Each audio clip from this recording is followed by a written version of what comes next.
Hello, I'm Richard. Welcome back to my channel over and over and over again. In this show, we're just going to look back on tonight's game, the 1-1 draw against Southampton.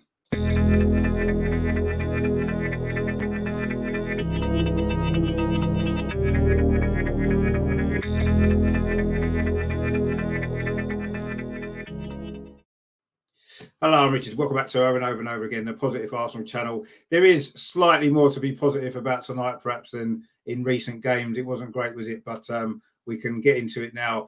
Joining me to talk about this game tonight, he's back on the show again. It is a friend of the show. He's been on a few times before. It's Paul Dawes. How you doing, mate? You all right? I'm all right. Yeah, not too bad, mate.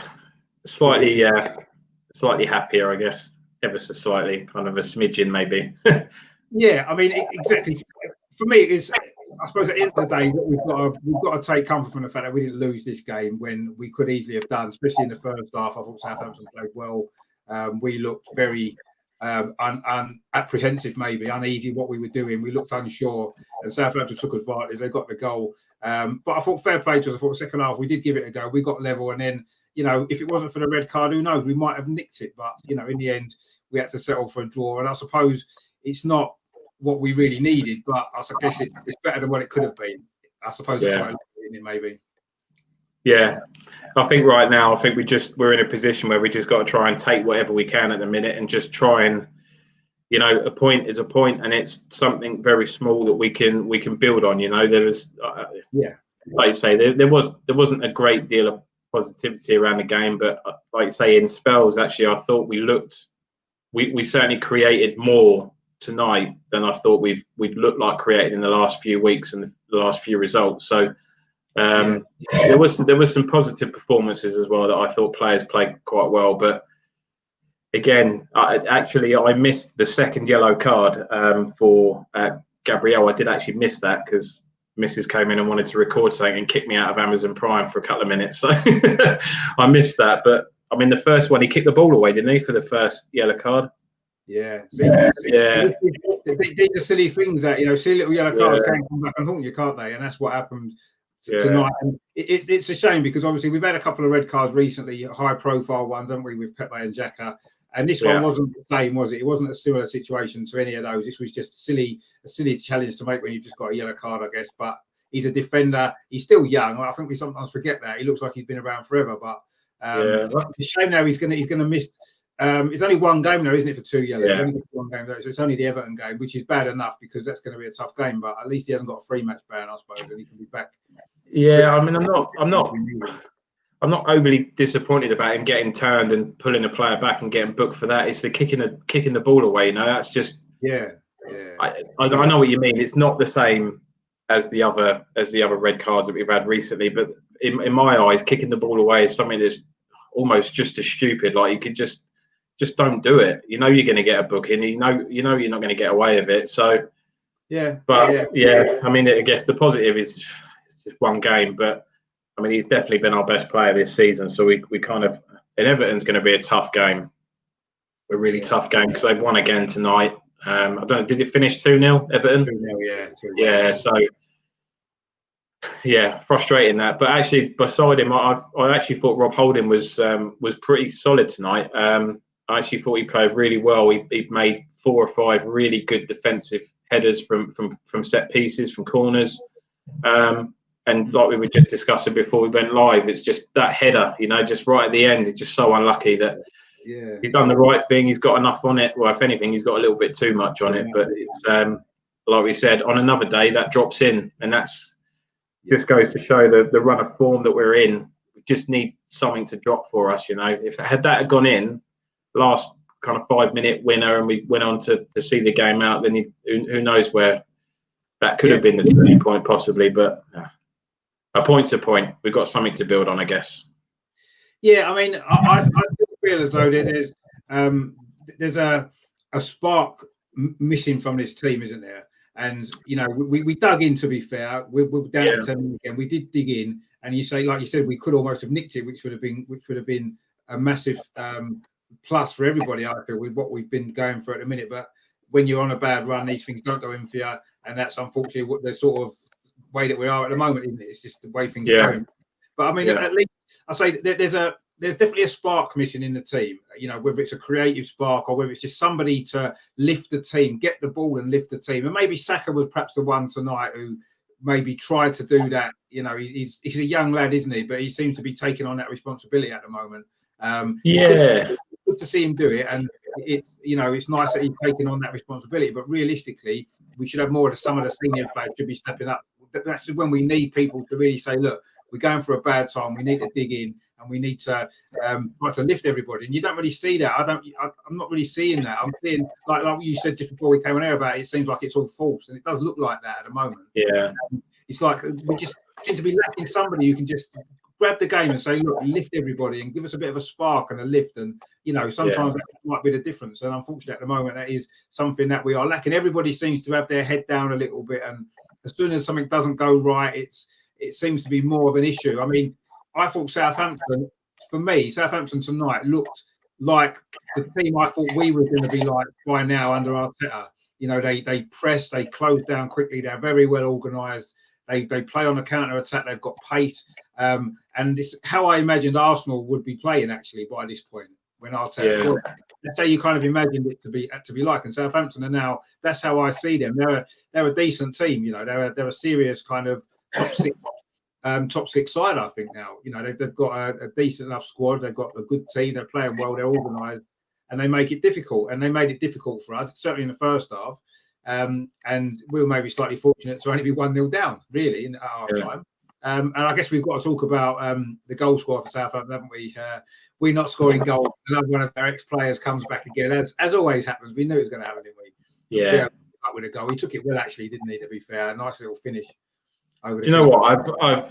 I genuinely believe he's one of the most underrated players that we've had at Arsenal, because not many players go on to score over 100 goals for the club, and I know he probably didn't quite live up to the expectations that we all maybe thought he was going to when he was 16. But I think he's had a brilliant career, and I've always had the utmost respect for him. And to be honest, like we were just discussing, you play for the shirt that you're wearing. The fact that he celebrated the goal doesn't bother me at all. It doesn't take any of my respect away from him. You know, you play for the shirt you're wearing. That's the club he went through the academy with. You know, that club is as special, if not more special, to him than the time he spent at Arsenal. So I've got absolutely no issues with him celebrating. And like you say, it was proper old school Theo, and that couple of years that he had with us before he picked up that injury, 2014, I think, when he was brilliant. He was absolutely superb, and he looked.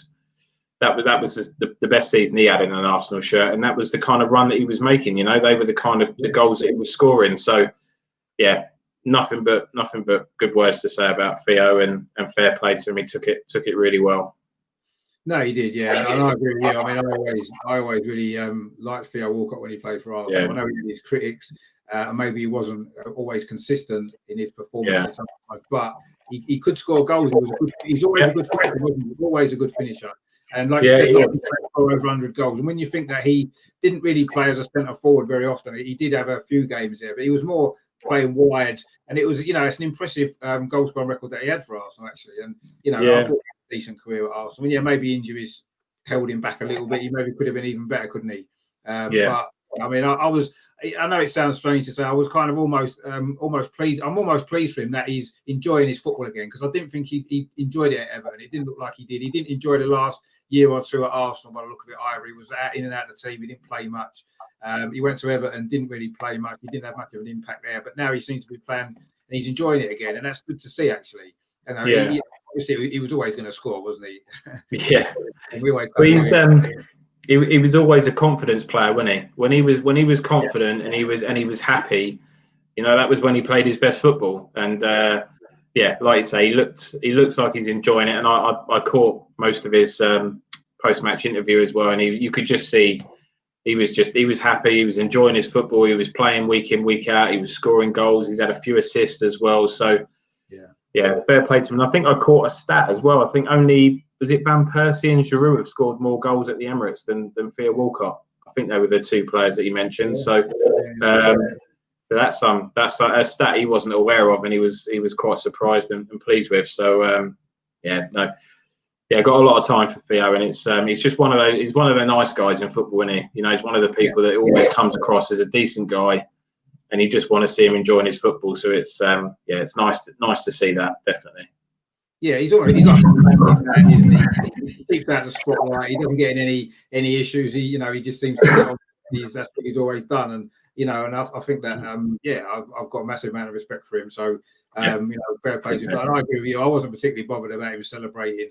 I think it may have been different if there'd been fans in the ground. I don't know if it would have made any difference, but fair play to him. He scored a goal, and he deserves to enjoy it like everybody who scores a goal. Why should you not celebrate? But fair play to him, and Nid says there's a good point for us. Yeah, in a way, it was a good point because Southampton are a good team, and we did have 10 men for a large chunk of that second half again. And it could easily have gone the other way. Let's be honest, it could have been another Sunday against Burnley, and this time we managed to hold on. So I suppose that is a positive. But I certainly haven't come out of that game thinking to myself, you know what, this is the start of a better run of results and performances, because that game didn't sit up for me and show me any of that really. We battled well, we fought hard for the point, but it's still lacking in so many. The performance is still lacking, and even some of the different players that came in, there was a few changes to the side, a couple enforced and a couple that he made himself. I'd say obviously he did finally drop Willian, which was probably a positive overall. Although I didn't think Pepe was that great, if I'm honest. He had bits and pieces of good stuff, but that's typical Pepe, isn't it? He does that in every game he plays. He has moments and other moments when he just disappears out of the game completely between minutes and you don't see him. I agree. He had that one opportunity, didn't he? The pullback in the first half. Yeah. He didn't quite get a clean connection on it, which had he done, he might have caused him a bit more trouble. But I mean, to be fair, he worked hard. Even when we went down to 10 men, I thought he worked hard, which is something you wouldn't necessarily always have said about him.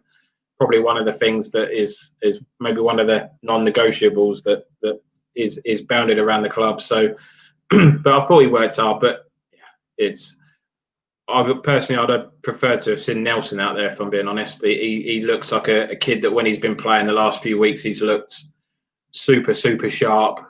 Really just picks the ball up and he drives at people, and that's and he's got that pace as well. So I think that I would have liked to have seen him, but I don't know whether he's not even making the bench at the moment. So I don't know whether he's just I think he might be injured. He's injured at the moment, Nelson.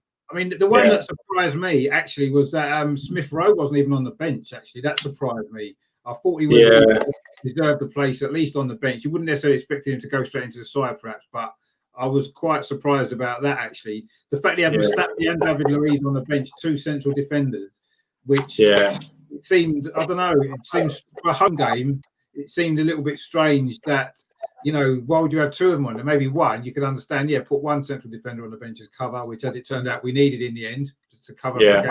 But it just seemed a strange decision to put two. You could have had Smith Rowe on instead of saying Mustafi on the bench, and at least we've got a little bit more creativity to come on if we'd needed it, which in the end we kind of could have done with at certain points in that game. Ben joined us. How you doing, Ben? You all right? Hi, Rich. How you doing? Hey, Ben. How's it going? All right? Yeah, good, you? It's a bit cracky at the moment. You're on your phone again, that's why. That's it. You've got it charged this time. Give it a little wiggle. I think that's it. What did you make of the performance and the result tonight then, Ben? We were just sort of saying that it was a battling performance, but it wasn't great, was it, overall? The first half wasn't great, was it? I mean, pretty much what we've come to see the last 4 or 5 home games, I suppose, isn't it? But slow starts, took a while to get into it. Come out the second half, okay, I thought, and we got the goal, and then had the sails up then, and then of course Gabriel gets sent off, and then you're fighting against a brick wall again, aren't you? Yeah. And it does kind of sum up a lot of the things that happened in this game tonight. I think does kind of sum up a lot of what's been going on recently. Anyway, what we were just saying there, when you're in this sort of run of form, these are the things that just constantly go against you. And hitting the bar near the end with Rob Holding's header and all that kind of stuff. These are things that when you're playing well, they bounce on, hit the underside of the bar and go in. And he doesn't get 2 yellow cards. He doesn't get a yellow card for the first one or whatever it is, and then he stays on the pitch But when things are going against you, that's what happens. And unfortunately, we've got to.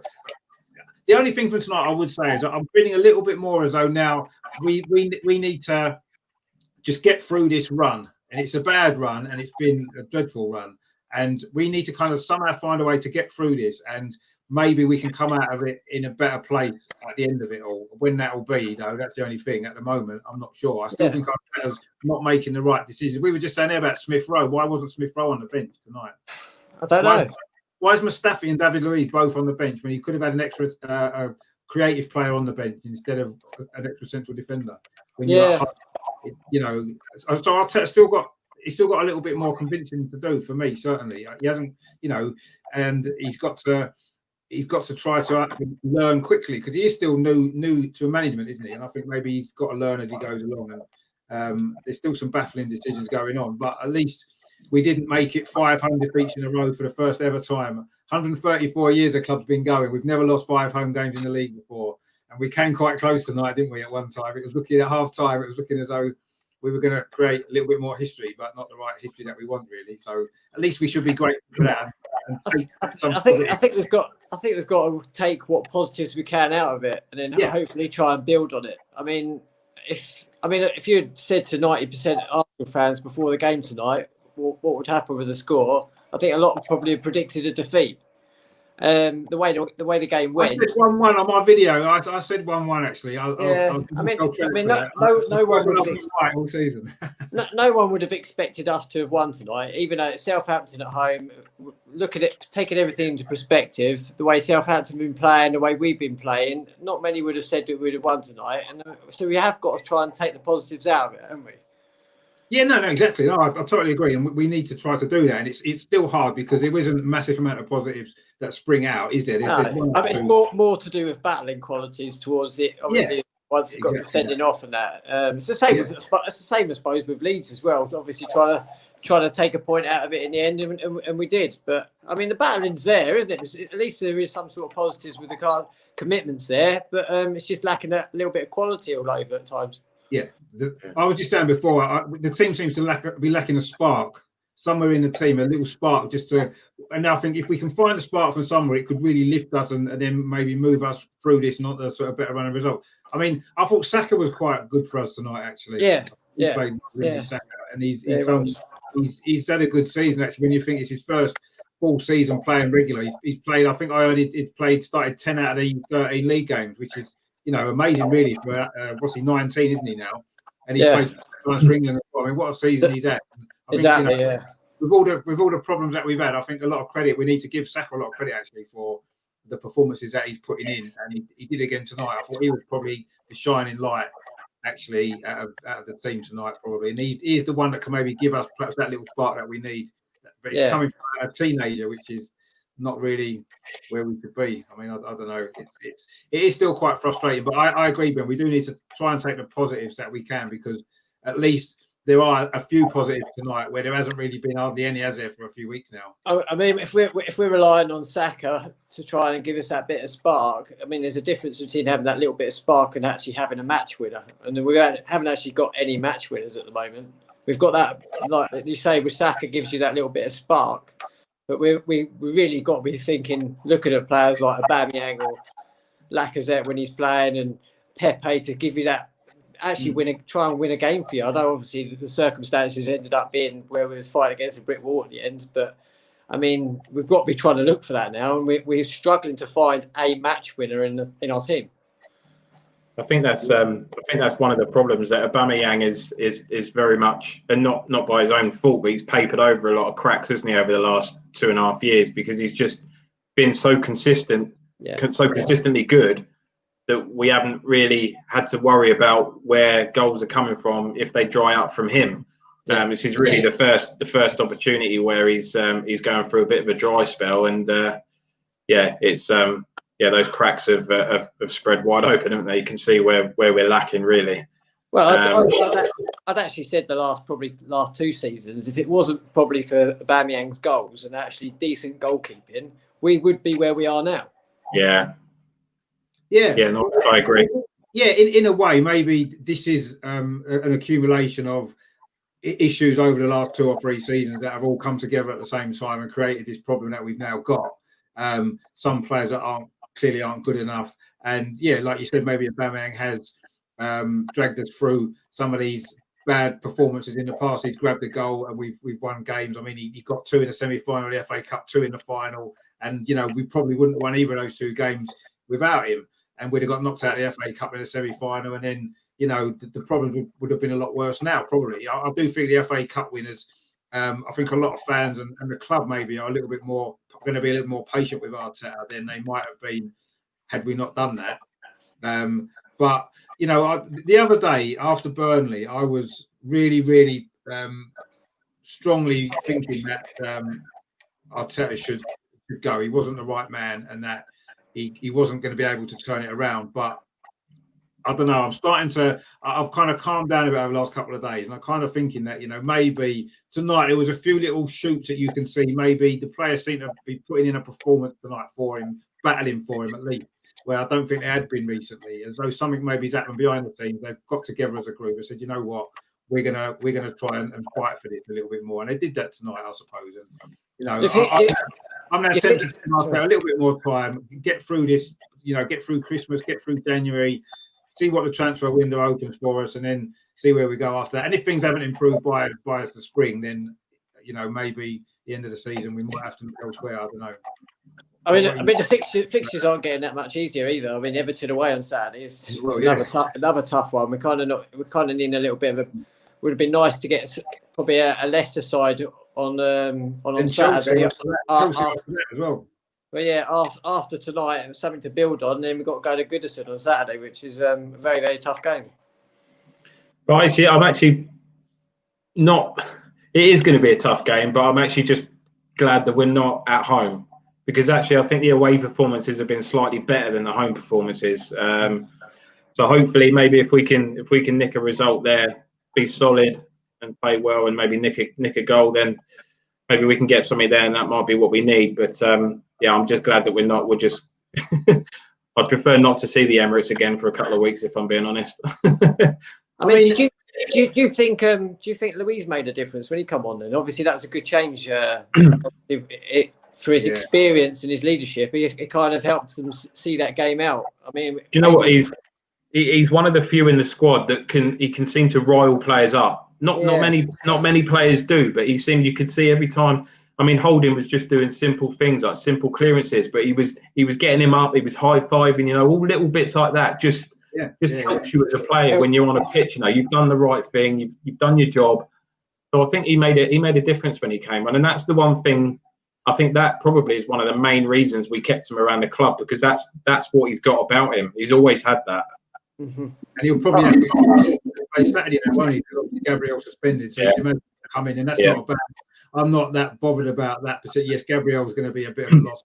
Played well, but David Luiz can step in. That's not a problem for me. And like you said, I do think he helps Rob Holding along, because Rob Holding is prone to switch off or make mistakes, whereas David Luiz was keeping him focused. And Gabriel alongside him is a young player. He's got a lot to learn himself still, and he's not going to be able to do that as much. And David Luiz, I'm not bothered about him coming in and playing at the weekend. No, it's not just said it was more down to Southampton dropping a few years. Yeah, possibly, because Southampton were the better team in the first half. And I don't know why you bet on Arsenal to win. But yeah, Saka was definitely man of the match. Yeah, he'd have been my choice as well. Yeah. But yeah, I mean, you're saying about, obviously we've got tough games. We've got Everton, I know Man City in the Carabao Cup, and then Chelsea. But these are the games where if we can get results, that's a great way to lift confidence and boost morale, isn't it? I mean, we've beaten some poor teams in Europe, and that hasn't had the same effect in the league. So if we can get a decent result away at Everton, if we can follow that up with a decent performance against Man City in the Cup, maybe get through, and then if we can get another decent performance against Chelsea, then that's actually going to lift us more than maybe beating some of the poorer teams that we would have expected to win, maybe. So it's an opportunity for us. It's difficult, don't get me wrong. The games haven't done us any favours. The fixture list it's a tough run of fixtures anyway, and it's even harder when you're losing games and not winning. But having said that, I say it's an opportunity for us to, if we can get some decent results in these games, then it could be we need to get us through this bad spell and then move on and lift ourselves and try to then go into the new year in a little bit more of a positive frame of mind everywhere. I mean, all the players, because you can see the confidence is really, really low, isn't it? I mean, all of them look low in. I mean, hopefully Aubameyang's goal might have given him a lift actually, because he's been looking really low. But he did take the goal well, didn't he? Which was nice to see, and hopefully that might lift him, and that could be the difference that we need now. Like we said before, if we can score goals, we're going to likely pick up a few more better results, aren't we? Yeah. So hopefully tonight that's helped with that. I mean, it's just a shame. Soon after he scored, we were down to 10 men, so he didn't really get opportunities after that to score again, which was a shame. But hopefully, he might save one or two for the weekend, and then all over Christmas with a bit of luck. But we'll see. But yeah, it is. If you look at the fixtures we've had, okay, carry on, see that. Oh right, okay. Well, that'll be handy then. If Allen's out and James Rodriguez, that'll be handy, wouldn't it? Yeah. But yeah, what I was saying, yeah. So I mean, just don't forget, this first half of the season, we've had some really, really tough fixtures. I mean, I'm not taking everything away from what all the problems are within the club, but we've had, tough away games at Old Trafford, the Etihad, Anfield, and Spurs. I mean, they're tough away fixtures. Obviously, we've got them to come at home in the second half of the season, which, well, even though it's a home game, even though, I mean, you can't really tell without any fans how much of an advantage it is at the moment. But, I mean, we've got them out of the way, haven't we? I mean, it can only be better than what the first half of the season has been once we turn into the new year. Yeah. No, I agree. We have had three of our traditionally toughest away games already, which is out of the way, which is a positive, I suppose. Although our away form hasn't been quite as bad, has it? I think it's a home form, as we've just sort of touched on there, that's probably been worse. And we've got to play all these teams at home where we're not winning games at home, are we? So it might end up being tough the second time round when we play them then, but we'll have to see. Hopefully we've turned it around by then and we've won a few home games.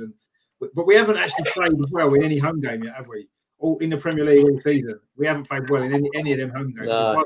But we didn't play well in either of them two, and we haven't played well since then. In fact, I can't remember last time we did play well at home, actually, in the league. Even at the end of last season, we beat Watford, but we didn't play well that game. It was the last home game of the season. Leicester, we drew. I know we had 10 men again, but we didn't play that well then either, did we? We beat Liverpool, didn't we? But that was, I mean, they switched off. We didn't really we played all right, but how much of that was because Liverpool had switched off? I don't know, because the title was done and dusted, wasn't it? But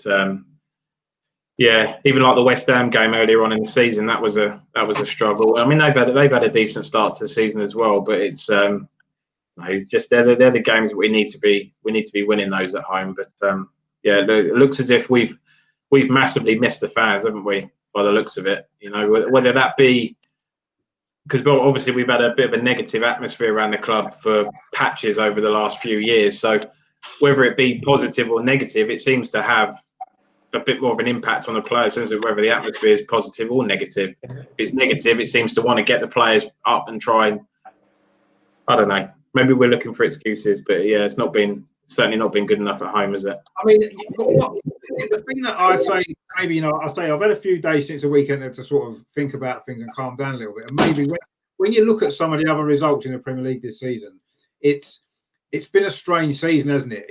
Whether it's because it started later, there was not a proper pre-season, and all the international breaks that we've had and everything else that's gone on, players that have had to miss games because of their isolation, all this kind of testing positive and all this kind of stuff. And I think has been a strange season in a way. And, we've maybe been caught up a little bit in that, and we've had some really strange results that, history-breaking results, like they home defeats to teams that never win away at Arsenal, if they've been winning right, left and centre. And it's been that sort of season for everyone, isn't it? I mean, Liverpool drawing with Fulham the other day. I mean, who would have thought, seriously, that you'd get a result like that? Man City drew with West Brom last night at home. Yeah. I mean, these are, and so it's not just us that's suffering from sort of disappointing and strange results. It's everybody, really. It's going to go on all season. It's going to go on all this season, this is. Yeah, possibly. It certainly seems that way. Now, I thought it was just going to be the first few weeks, and then things would settle down. We'd start getting I just think there's signs in every single game that teams are just not dominating. I mean, every team's have got their sails up. Everyone's obviously playing with a lot more freedom because the fans aren't there. There's less pressure on their backs and someone moaning down the necks. And I just think it's more a level playing field every game at the moment. It's just because without the fans. I just really feel that. Yeah, no, I agree. There's definitely been some, but I think it's because we obviously focus very much on our results, and you don't look at other people's teams. But you look at Chelsea, you look at City, you look at all of. You probably take. I mean, Liverpool obviously at Fulham the other day, but maybe them not quite so much. But the other teams, they're having dodgy results. United are having dodgy results, and it's the problem is at the moment we need to get out of this as quick as we can, because it would only take 2-3 wins on the bounce, and that would help to put us right back up there. So when you look at it points wise, we're still not a million miles away, but it feels like we are at the minute. But we just need to. The longer these poor results keep going, the harder it is going to be to get back up there. So we need to try and snap out of it as quick as we can. Really, just pick up 2 or 3 wins on the bounce, and we'll be a different team. I'm convinced of it. Well, it'll put us in a better. The league is so tight that any team from sort of pretty much us and Brighton upwards, if you win 2 or 3 games in a row, you're going to jump up 7-8 places, and suddenly from 15th or 16th, you're like 8th or 9th, and suddenly it doesn't look so bad. And then you're only a couple of points away from being in the top 6 and the top 5, and it doesn't take much. I mean, look at Man United; they were down where we were a few weeks ago, and now they've been up in 5th place and stuff like that. So it just goes to show you have only got to win 2 or 3 games, but that's the problem that we've had. We've not been able to win 1 game, let alone 2 or 3. That's if we could do that, it'd be brilliant. But at the moment, we don't look as I still don't feel it. I still can't see where wins coming from. And you look at the games, as we just said, tough games. I can't see. I'm not tonight. I didn't feel more confident. Oh yeah, I can see us winning one of the next 2 or 3 games, because I still think it's gonna. I can't see where that's gonna come from. Even though there were slight improvements tonight. Let's be honest, there were slight improvements in certain areas, in attitude and application. I thought certainly in the second half than maybe we've seen recently. So, but I still can't see where the wind's coming from. Not yet. No, probably not. Like I say, we got to try. If we can get out of Goodison Park with a point or something, depending on how the game goes. You got at this stage, you've got to take everything into account. You got to take it really, haven't you? And then obviously it'd be nice. Obviously, you can get a point out of that and then take it on to the Carabao Cup. I mean, that'll be for me. That I can see what's going to happen. Actually, right? We'll beat Man City in the Carabao Cup, because Man City probably rest a few players. We'll put some of our younger players in who haven't really suffered with the lack of confidence that the others have, and then we'll probably win that game. We'll go on and win the Carabao Cup in February, whatever the final is, and then it will cover up all the other faults that we've got and all the other problems that there are, because we'd have won another trophy. And there's certain clubs that don't win trophies, and we would have won 2, despite having probably the worst 12 months that we've had in the history of the club. Well, not in sort of recent history, and we could still end up winning 2 trophies, couldn't we? Which would be astonishing, really, wouldn't it? I mean, could we end up winning a trophy and end up being probably our worst league position for a long time?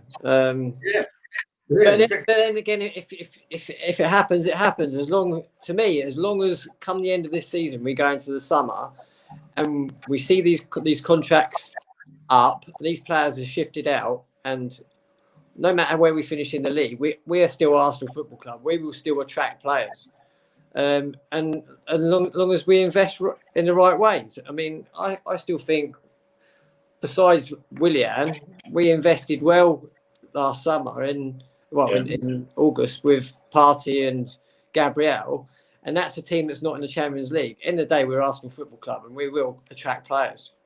Yeah, I couldn't agree more, Ben. And I can see why they brought Willian in, just because he is Premier League proven. He has been pretty consistent with Chelsea over the last 5 or 6 years, however long he's been there. And I've always thought he looked quite a good player, but for one reason or another, whether it's a change of the way he needs to play, it hasn't quite worked for him yet, has it? But for me, you touched on those 2 signings there, Gabriel and Partey, and for me, they're exactly the reason why I'm still fully behind Arteta being the right man, because I can see that these are the kind of players that he wants to bring in.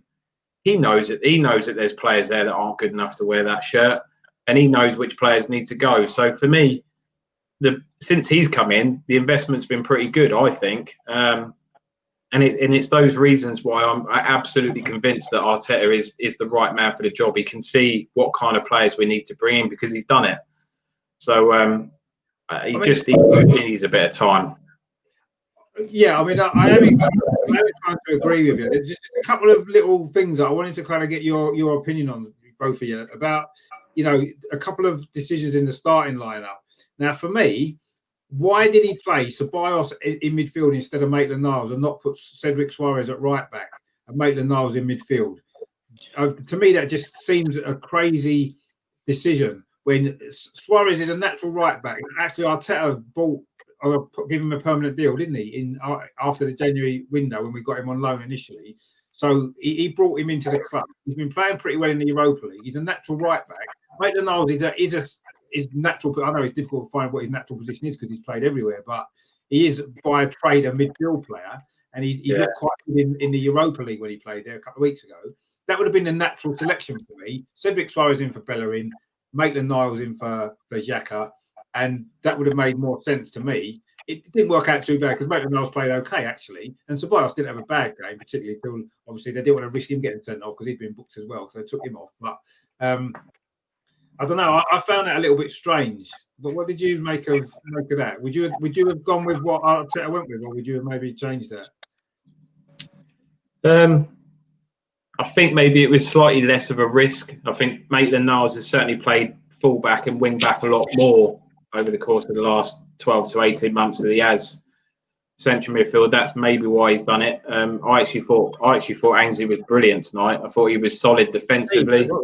I thought he was really good going forward. So, like you said, it probably didn't work out. But I think it is some of those starting 11 decisions that do baffle me slightly with Arteta. Why you continue to pick Willian when he doesn't offer anything. Finally he's made that decision to drop him and bring Pepe in. Albeit I don't think Pepe did too much, but it was nice to see him make that change nonetheless. Yeah, maybe it was just that it was just slightly less of a risk, just because Maitland-Niles has played fullback quite a lot over the course of the last couple of years. Maybe that was the reason why he went for that. But my thoughts are, and I've been thinking about this quite a lot this past week. Some of the team selections are very, very bamboozling, and I'm more thinking, is Arteta actually picking these teams? Because do you think Edu's actually having any influence with the likes of Willian starting so much, and the fact that Ceballos is obviously going to be out at the end of this season, to actually play him because he's still here, and obviously we're paying for him to play? I'm thinking more that Edu's actually having more of an influence on the team selections than we actually think. I know it's debatable, but I've got to be honest, I hadn't really thought about that until you just mentioned it. But I mean, there's already talk that the whole Ozil situation was taken out of Arteta's hands. If he's now getting the team selection taken out of his hands, what's the point of him being team manager?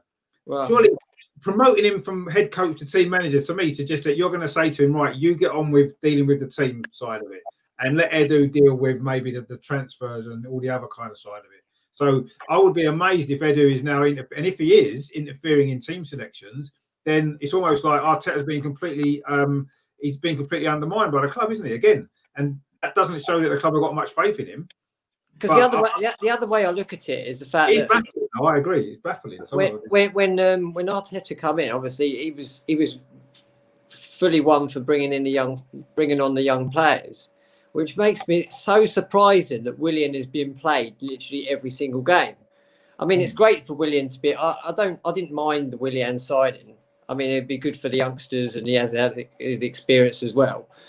But for him to actually play all these games actually underperforming is very, very strange when Arteta sees the youngsters as the way forward.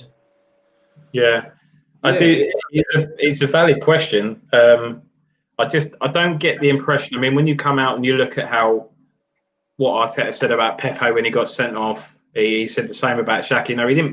He didn't mix his words, did he? He made it perfectly clear as to what he thought about those two things. And I can't. He doesn't strike me as the sort of person that would put up. If he's not even able to pick his own team, I don't think he would be the sort of manager to put up with that. I don't think he'd be able to do that very well. Yeah, he wouldn't. So it's that's the only reason why I think, because he's not all nicey. He comes out, and if a player needs to be told that they're not playing well, then he'll say it. So Yeah, but it's a valid question, because some of the decisions are very, very strange. Yeah. Sometimes. Like Richard said, Suarez has every right to play right back tonight, really, because and Maitland-Niles done well in the Europa League last week as well, and I think he deserved a chance in there, especially with no Party, and obviously Xhaka being out as well. So that was a perfect opportunity for Maitland-Niles in the centre midfield. To me, that looked to be when obviously we knew Bellerin and Xhaka were definitely out. To me, if I was looking at our squad of players and where they play, the natural choices would have been Suarez at right back, Maitland-Niles in midfield with what we had. But he didn't do it. And does he favour Ceballos because he rates Ceballos maybe more than what I perhaps do? Because I'm not a massive fan of Ceballos really. I think he's all right. He's a steady enough player, but he's not really what we need, I don't think. And obviously, I suppose when Thomas Partey's fit, he probably won't play that much. But I don't know. To me, it just seemed that would have been the natural thing. And Eddie Nketiah as well, and the Aubameyang kind of role is he through the middle or is he more left again? It's difficult to sometimes work out what. I was watching bits of that game tonight, and I was thinking to myself, with Southampton, you saw a plan in what they were doing. Every single player knew what they were doing. They had a role in the team, and you could see it quite clearly. You was watching us, not just tonight, but for a while, and it's like you're unsure what the plan is. A lot of the time, I think it's almost like there isn't a plan. They're just going out there and playing, but not playing very well. But it doesn't see. If you could see some sort of plan, thinking, this plan needs time to work, then I would be more inclined to say yes. We got to stick with this. We've got to stick with it. But the reason why I've maybe not been thinking that is because there doesn't seem to be a plan. We're playing with a number 10 position on the pitch, but we haven't got a player who can play there, or we do, but he's not being picked. By that, I was meaning Smith Rowe, because he's a natural for that position more. He didn't even get on the bench. If you're going to play with that position on the pitch, you've got to play a player in there who can play there. Don't play Lacazette there. Don't play Nketiah there. Don't play Aubameyang there, because that's not their position. Don't even play Pepe there, because that's not his strength either, is it? And it just seems baffling that, why would you do that? Why would you play that system when we don't have the players to make it work? Adapt your system to the players that you've got, which he did well last season. The end of last season, that's what he did. He adapted his system to what we had, and it worked. And he got more out of them. This season, he's changed the system. It just doesn't suit what we've got. And he keeps picking players in the wrong positions. And we just said William kept getting picked. There's a lot of experimenting going on, isn't there? And then, I've always said that if you're going to experiment, this probably be the season for it. Being obviously games behind closed doors, knowing that we are facing changes at the end of the season, I thought probably there would be a lot of experimenting this season. I said at the start of the season it's going to be a roller coaster, and obviously there's been a lot more downs than there has been ups. But who knows what the turn of the year is going to be? What's that going to bring? But I just think he's going to experiment, and then hopefully we'll start picking up the wins in that. But it's very some of the decisions and the strategies are very strange, aren't they?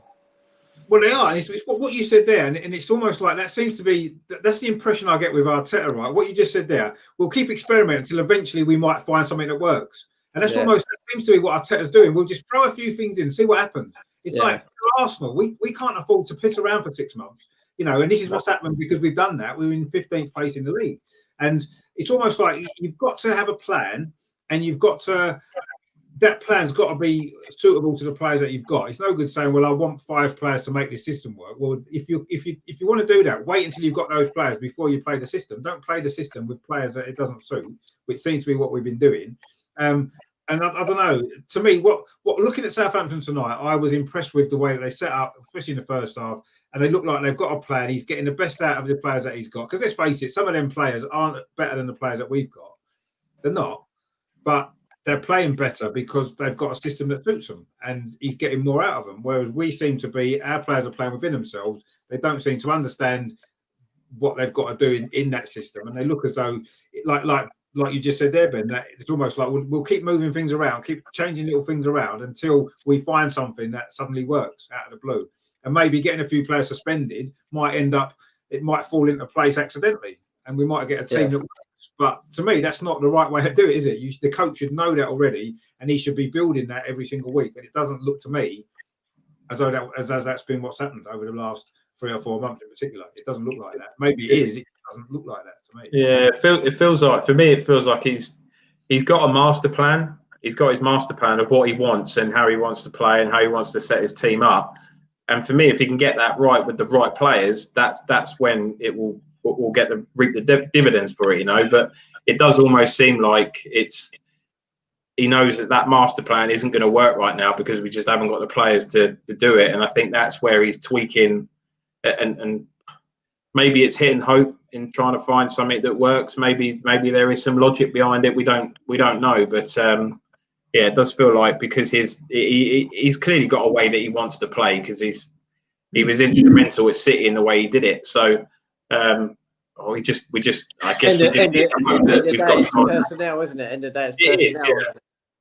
Yeah. And do you know what? I think for me, I'm for every one of these bad results that come along, it just, the more I get the ump about social media, and you see people where say, "Oh, Arteta out, he's not the right man," and I get it. Like, there's nobody in the club that is you above being questioned. You know, people make funny decisions, and you're well within your rights to question it. I completely understand that, but there's such a big proportion of these players that have been here for the last 3, 4, 5 years that have just been getting away with it for years and years and years. They're not good enough to play for our club, and that's, for me, that's the bottom line. Is that I would quite happily see 4 or 5 of them players stay, and the rest of them can do what they want. There's not many of those players that I'd like to hang around, bar keeping the youngsters out of it, because I want to see them come through. But outside of Saka, Tierney, Gabriel, Partey, and then obviously the youngsters, apart from that, there's not many of those players that I'd be disappointed to see leave the club. Them players have got to take more responsibility. I think I agree with that, and I feel the same. But you know, you're saying that, but in tonight's starting 11, for example, there's only really 3 players that have been around the club for that amount of time. You know, Maitland-Niles, obviously, he's been through the youth system and coming to the team. Rob Holding's been here for 4 years now. And El Neni, I know he had a season out on loan, but he's been at the club for about 3 or 4 years as well. All the others have kind of come through into the first team, either from like Saka and Nketiah have only broke into the first team recently. Obviously, Pepe only joined last year. Aubameyang's not been there that long. Tierney, obviously, last year as well. Gabriel this year. Leno the year before. So, and Ceballos last season. So it is quite a new group of players, or it was tonight, the starting 11. And even with Willian in it, he's only just come in this season. It's only really Xhaka who wasn't playing tonight, and Bellerin. The 2 that were missing through suspension are the 2 players that's been at the club in the team the longest and have maybe failed to live up to what we all hope that they might. Tonight's team was maybe didn't really have that element to it so much as maybe it has done. Out of all those players you've mentioned, who are the 3 that get hung out to dry? It's people like Bellerin. He gets hung out to dry because he's been around for years. You know, Mustafi has had his fair share of criticism over the years as well. Xhaka is obviously public enemy number 1 right now. You know, all of these players, the 3, they seem to be the 3 that really get hung out to dry. And I know they've all had bad games and done stupid things, but yeah, it just feels like that is the core of what's wrong with this team at the moment. It's those players that just, there's a mentality around the club of players just get hung out to dry, rightly or wrongly. And I think we've all got our opinion about Xhaka, and for me, I can't believe he even got anywhere near the respect back from the fans after what he did a year ago, or however long it was. But now I can't see any way back for him now. No. After that, that's just what he's done there is just almost just as bad as what he did before. So I don't know. It just feels like there's just so many of those players that they're just not good enough, and that's what the time you need to get rid of them. When I look at the Xhaka thing, I'm thinking, what happened the other week there with Tierney? Remember when Tierney hit the roof? Who was it against? Leeds, wasn't it? Yeah, Leeds. Yeah. After the Pepe sending off, and Xhaka literally done nothing. And was it Xhaka coming back thinking, "Oh, I'm the man in this team, and I'm going to just take control," and he's done it in totally the wrong way. It was just baffling. I mean, it was him that committed the foul. I mean, where does that even come from? If someone's come through you from behind, then you've got every reason to kind of get up and want to react. Whether you do or not is a different question. But it was an awful tackle. It was completely baffling. And I genuinely can't remember the last time I saw anything like that from a player actually causing the incident in the first instance. It's just crazy. Yeah. I mean, what you just said before, actually, Paul, about obviously the incident with Xhaka previously last year and this one. I actually think this one's worse because this one was just like you said, there was no need for him to get involved in that really at all. He committed the foul, and yes, the other guy didn't react particularly well, but he's just been fouled. You're not going to react very well, are you? So, Xhaka didn't need to get involved in it. That was complete madness. That was totally stupid, and that to me that was worse because he didn't need to do that. The thing last year was maybe an accumulation of a few things that came together, and he overreacted to what he thought was people booing him, and that's this, that, and the other. But I thought what happened on Sunday was worse from him, and I've tried to defend Xhaka actually because I do like him. I think he seems like a nice guy. I think he's a decent enough player. Yes, he's not top quality. Let's not pretend that he is. I think he's been a decent player for us. I think with the right players around him, he's been really effective. But you can't really defend what he did on Sunday at all because that was just madness. There was no need for it at all. Absolutely no need for it at all.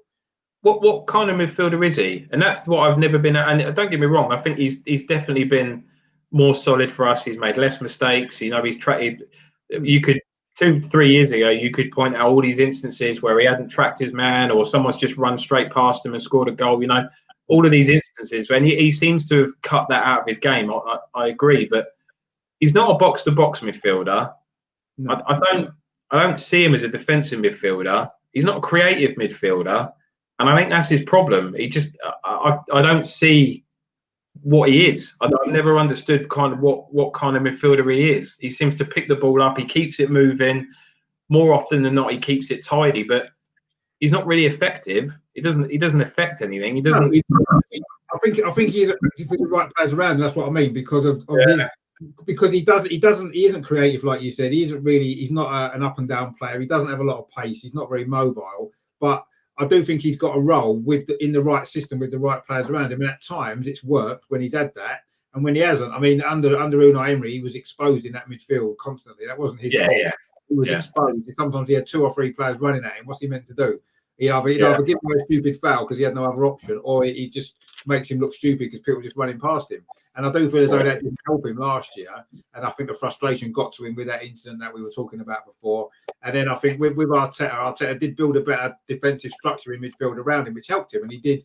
I thought he played well towards the end of last season. It looked as though you could see why he was in the team. But this season that's gone. And whether that's to do with the different shape of the team, I'm not sure. And who's been playing around him, I don't know. I mean, him and Ceballos actually worked well last year. This season it hasn't worked. No. So I'm not quite sure why, because them two together last year looked all right. Yes, you're not going to win the Premier League with those two in midfield too, are you? Let's be honest. But they did a steady enough job. They won us the FA Cup. But this season that's not worked. And, Thomas Partey's come in and he's going to be replacing at least one of them, isn't he? Who's going to play alongside Thomas Partey when he's fit now? Elneny, I think, can do a steady job. Again, he's not a sort of player that you'd think you'd win the Premier League with a player like Elneny in midfield. But who would have thought that with maybe Jordan Henderson or Wijnaldum before? You know what I mean? And they've gone on and done that. So you don't know. But that, to me, the midfield's the problem, isn't it? And Xhaka is part of that midfield, so he is part of the problem. But he's not the only one.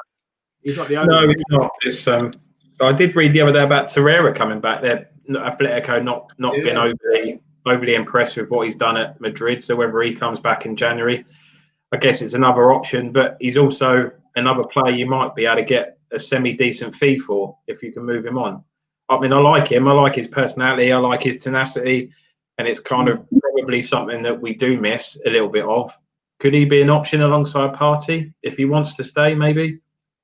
I don't know. Possibly. Yeah, possibly. In some games.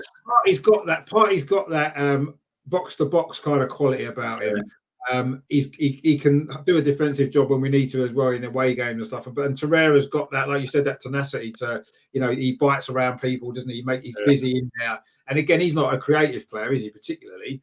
But maybe he could work alongside Thomas Partey. I don't know. We'll have to see how that would work if that happened.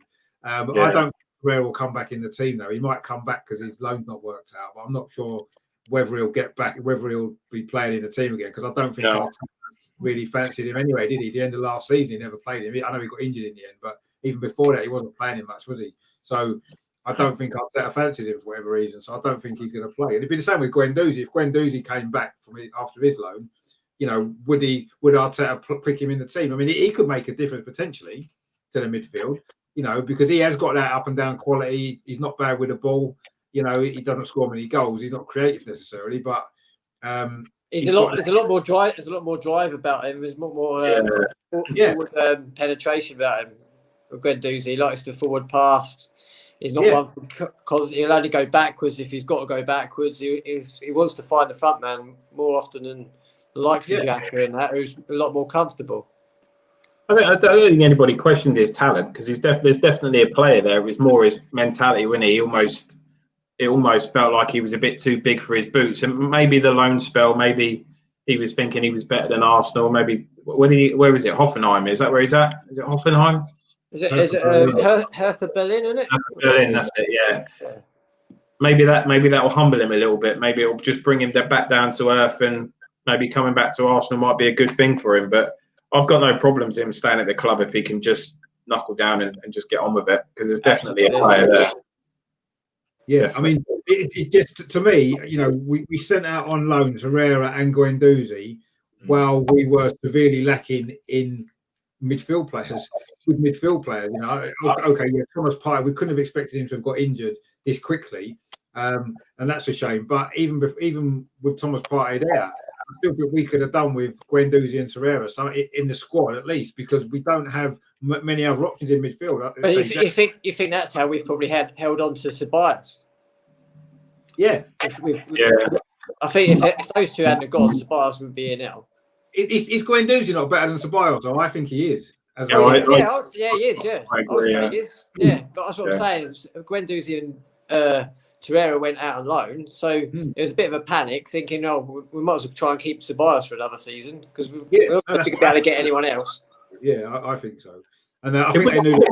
I wouldn't have minded if we'd have got rid of Torreira permanently and got a fee for him. Then I had no problem with that. But it did seem like a bit of a pointless loan. You know what you're getting with it. Yeah, he just it seemed like a bit of a silly loan. I could maybe understand more why they loaned out Guendouzi, but Torreira didn't strike me as the sort of player that was going to kick off if he wasn't playing week in, week out. And if that's the case, and like you say, we need options in midfield, so keep him around the club. It didn't make any sense to send both of them out. And I think if we'd have kept Torreira, I don't think we would have brought Ceballos back. And I agree. I think Guendouzi's a better player than Ceballos is. But I just think that, although we did bring Thomas Partey in, and once he's fit, he's going to boost our midfield. I still think that our midfield's weaker in terms of depth this season than it was last season. And I think that's been evidently clear in the performances, because I think that's where our biggest issues have been. And we haven't had any other options to come in. The fact that tonight with Xhaka suspended and Thomas Partey injured, we were kind of thinking, well, if Maitland-Niles will run in midfield when he's hardly ever played in midfield, that shows how weak the midfield is. That we don't have many options there. If you look on the bench, we had Willock on the bench. That was it. The only midfielder on the bench was Willock. It's a problem. It's a serious problem, and that's until we sort this midfield out, we're not going to really make massive progress. I don't think.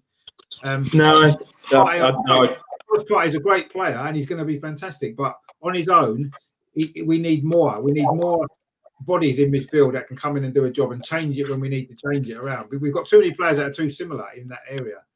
And I think Guendouzi offers something different. I think Torreira offers something different that no one else in the squad's got. And now we've let them go, we're lacking seriously. And that's been a problem for me. But we'll see what happens. Hopefully January can sort some of this out with a bit. I know we're not going to probably spend a lot of money, but there could be loans coming in, or like I said, maybe Torreira back. He could come in and do a job till the end of the season, possibly. And see what happens. I think that's the thing. And at the moment, you're trying to fill 3 midfield spots at the moment, and you haven't got anyone that has really kind of takes any ownership in that midfield. No. And we haven't, although we all know that Thomas Partey is going to be a huge signing for us, we haven't really seen enough of him just yet. But if we're able to bring in that creative player in midfield in January, and you can get Partey fit, then you've got 2 of your 3 midfielders sorted, then, haven't you? On a week in, week out basis. So it becomes a lot easier to kind of fill that one gap with a player that maybe isn't the perfect option, but can do a job in there, you know, rather than we're trying to fill three at the minute, aren't we, of players that we haven't got. So it's. I mean, I think one of the things that, you know, you sort of touched on a little bit. What we don't have any personality in midfield. You know, you're saying sort of someone to lead, but we haven't got any personality in midfield whatsoever at all. Thomas Partey is going to. We need more. We don't just need Thomas Partey. We need more in there to be able to come in and, you know, we've got no personality at all. Our midfield is the reason why we're not scoring enough goals. I think is because our midfield is got nothing about it at all. It's not.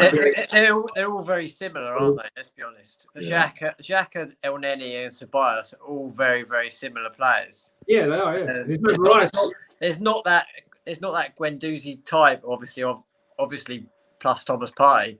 That one with the real drive that's just going to take it from the scruff of the neck and say, "Well, I'm going to do something here."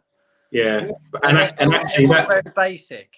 Yeah, but that's actually what I think Guendouzi, if he implements it in the right way, that's exactly what he could be. Because we've all seen him fist pumping and like getting the crowd up and stuff during the games and stuff. You know, he gets involved in it. He seems to get it. So if he can channel it in the right way, he could be an answer at least, or an option. So I would like to see him come back. To be perfectly honest, if we can just get him to just knuckle down and get his head down and just work hard, then I've got no issues with him being part of the squad. But yeah, like you say, all of those midfielders at the moment, they just got nothing about them. I think El Neni's come in and done a good job since he's come in. You know, from not playing in the team for over a year and been out on loan. I think he's done a decent job since he's come in. But there's nothing about him, is there, really, that special? No. He'll not take you to that next level, will he? No, they won't. I mean, Thomas Partey will, but not on his own. He needs other players as well. Absolutely. And you know, I think we all on that transfer deadline day when the Thomas Partey deal was kind of getting done, we're all excited. Thomas Partey's coming, but it's not enough. He's not enough on his own. He's not going to transform this team on his own. We need other people around him, and Arteta knows that as well. We all know that. Oh, he does know that, yeah. But let's hope January can change a few things here and there, and we can get a little bit more variety in midfield for us. And hopefully Partey will be fit by January and all this as well, and that's going to help, and we'll see. But yeah, I think that's the biggest problem. That's probably why I think we haven't been excited about watching the team, because, you know, there isn't many players that have got that personality in the team, is there? There isn't really, that have been or able to demonstrate. I say probably Saka is one of the only ones, certainly in the attacking end of the pitch, that's been able to do that, really. You know, no one's on the edge of the seat anymore, do they? None of our team do. We haven't got players like that who create excitement, you know, I say, apart from maybe Saka. You know, Tierney will stick a tackle in, Gabriel will stick a tackle in, which is nice, but it doesn't get you on the edge of your seat with excitement, does it? And make you look excited.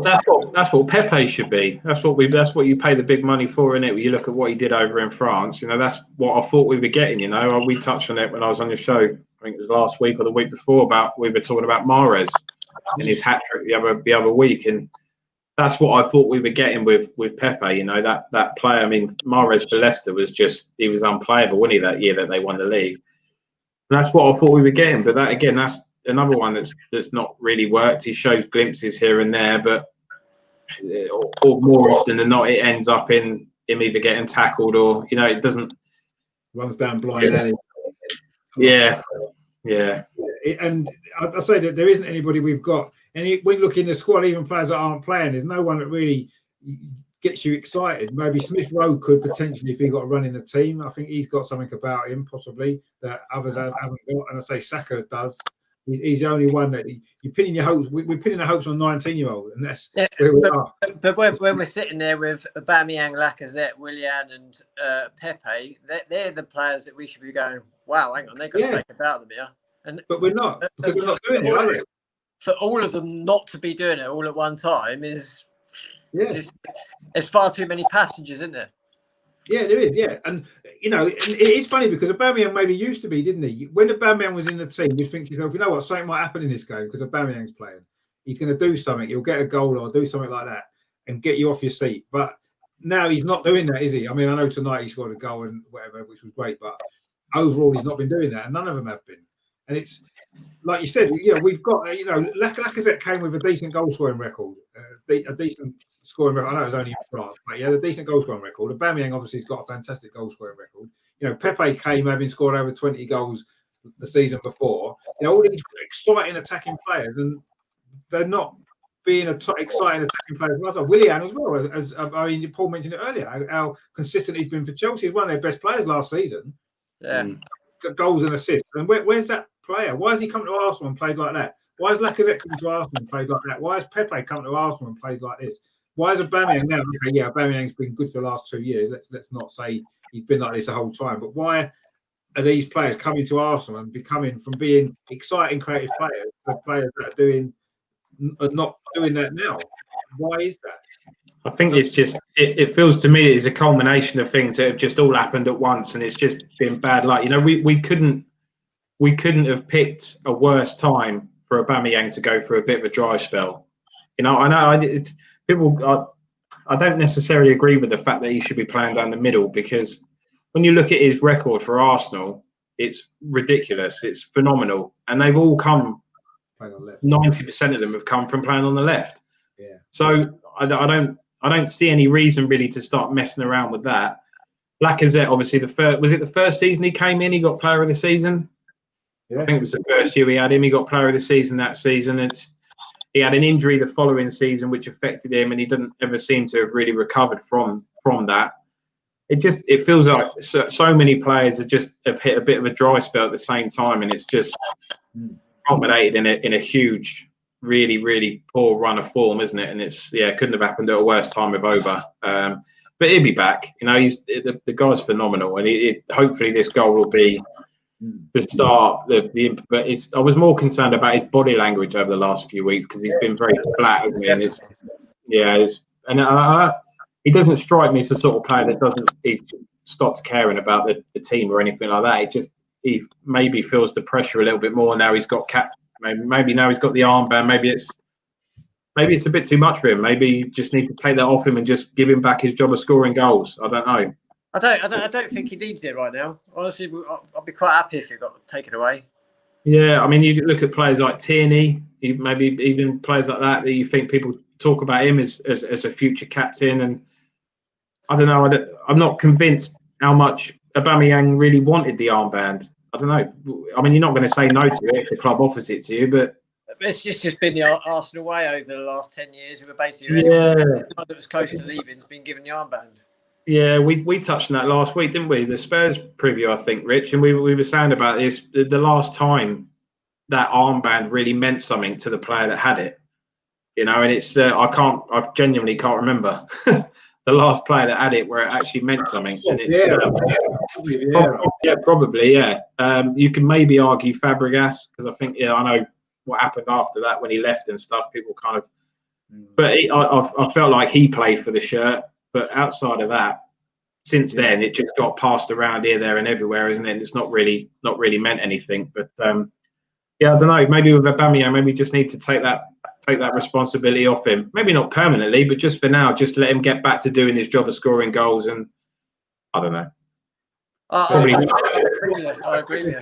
Taking the captaincy off him, what effect would it have on him? It can go one way or the other, and it can, from an outside perspective, it doesn't look very good, does it, when you're taking the armband away from someone because you think they've done something wrong. Yeah. But for him, maybe internally, he might even think that he'd like it taken away from him. But when people look from the outside in, it doesn't look good, does it, when you take the armband for whatever reason? So, it would go one way or the other, wouldn't it? But he's the one you're kind of looking for to gear the team up, get when the chips are down, to really drive them on. And you just look at him and you just think that armband's far too big for you. It's but he's the kind of player that will do his talking on the pitch, won't he? And he doesn't seem to be able to do that, and he's not really doing either at the minute, which is double barrel really. But, I don't think he needs that bit of pressure at the moment. I don't think he needs it. No, but it would be a huge call to take it away from him. It would be, and I think at the moment maybe the last thing that we need is more unsettling of what's going on. I think that would cause an unsettling in the team as well, wouldn't it? If you I know he's not what we would consider to be a natural captain and a leader on the pitch. I do think all the players look up to him because of his standing in the game and what he's achieved, and obviously how great he's been for us over the last few years. And I do think that taking the captaincy off him might have a negative effect on the squad, maybe at this moment in time. So I'm not sure. Yeah. But yeah, it does seem to be weighing him down. Or it certainly has been weighing him down, or it appears to be. So it's not an easy one to solve that, though, is it? Taking it off him. No, because he might not want it, but like I say, if it's a different thing for not wanting it, and then everybody else looking in and saying, "Well, why have you done that?"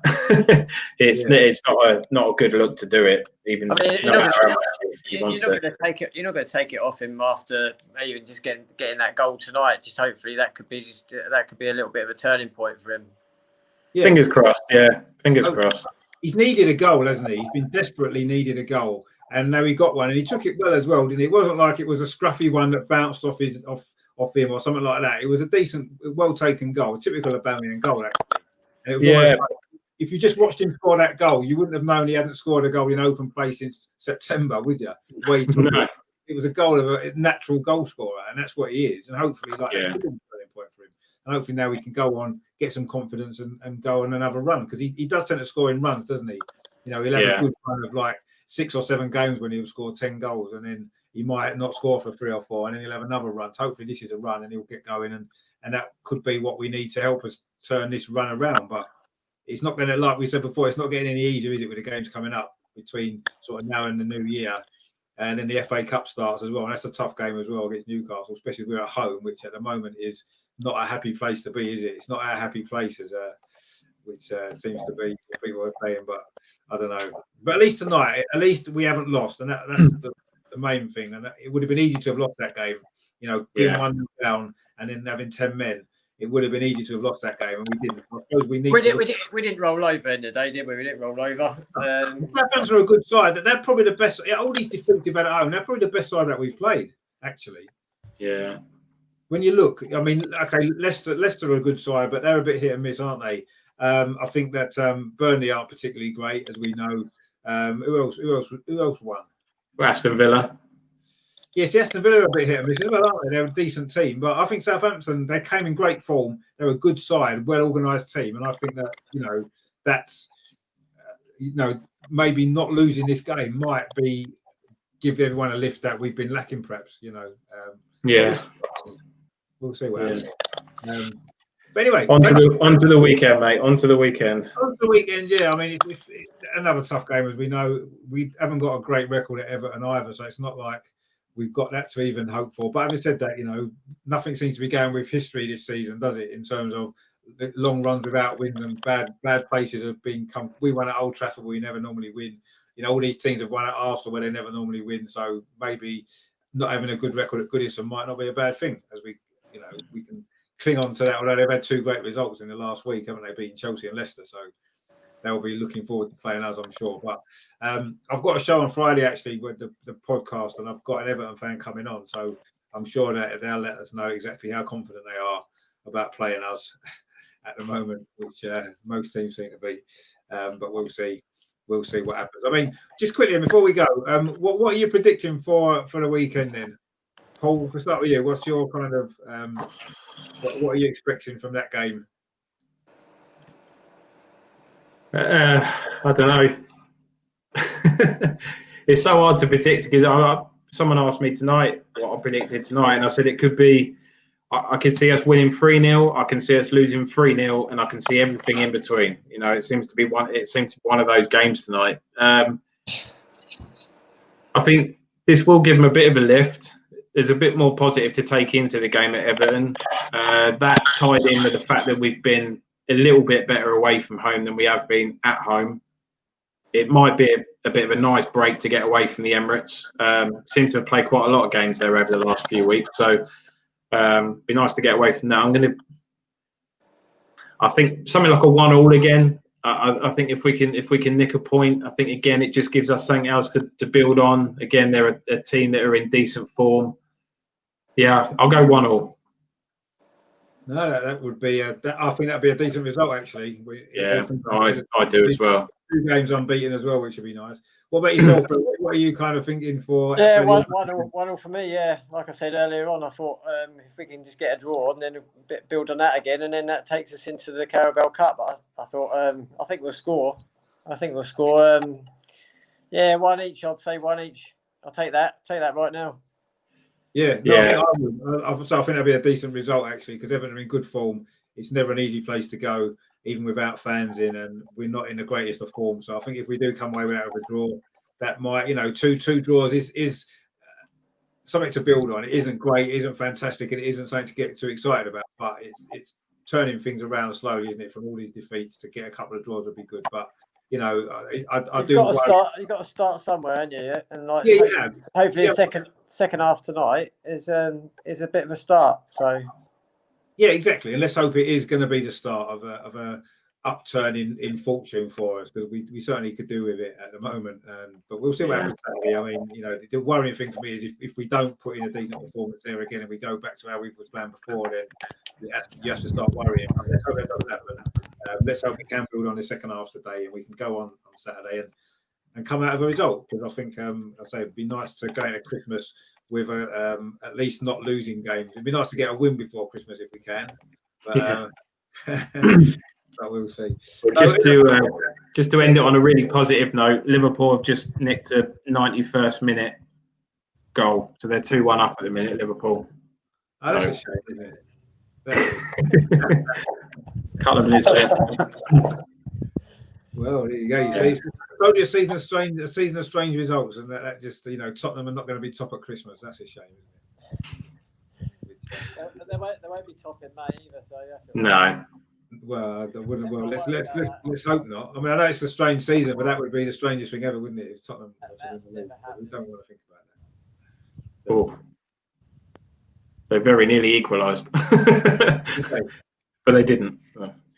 Anyway, so roll on to the weekend and let's try and get some kind of result again, and just it's going to take a while, isn't it? It's going to be a slow building process from where we've come from the last 4 or 5 weeks. So we're not going to go and win 3, 4, 5 games in a row, are we? We're not going to do that. So we can just pick up results, couple of draws in a row, pick up a win. It all gathers momentum, doesn't it? And builds that confidence back up that's not there right now. So fingers crossed we can get it. No, exactly. Yeah, let's hope that. I say maybe if this second half today can be a little bit of a turning point. Let's hope it is, and that we can move on from here, and hopefully we can start like you said, the long road back. And it will be quite a long road, I think. But we need to start getting on that road as quick as we can. Hopefully tonight would have been the start of it, but we'll see what happens. The next 2 or 3 games are going to tell us more on how we respond to this. I think it's more to the fact that I think the second half, the last half an hour anyway, they prove that they are actually playing for the manager, aren't they? That's a sign there for something to build on. Yeah, exactly. We dug in, we battled hard, and we got a point which we probably deserved for the way we battled in that second half, actually. So let's hope it's a start of better times around the corner. Let's hope so. And we don't have to be. I can still keep calling it the positive channel if that happens, because it's getting quite hard. It's been getting hard over the last 2 or 3 weeks in particular. But hopefully tonight might be the change. But we'll see.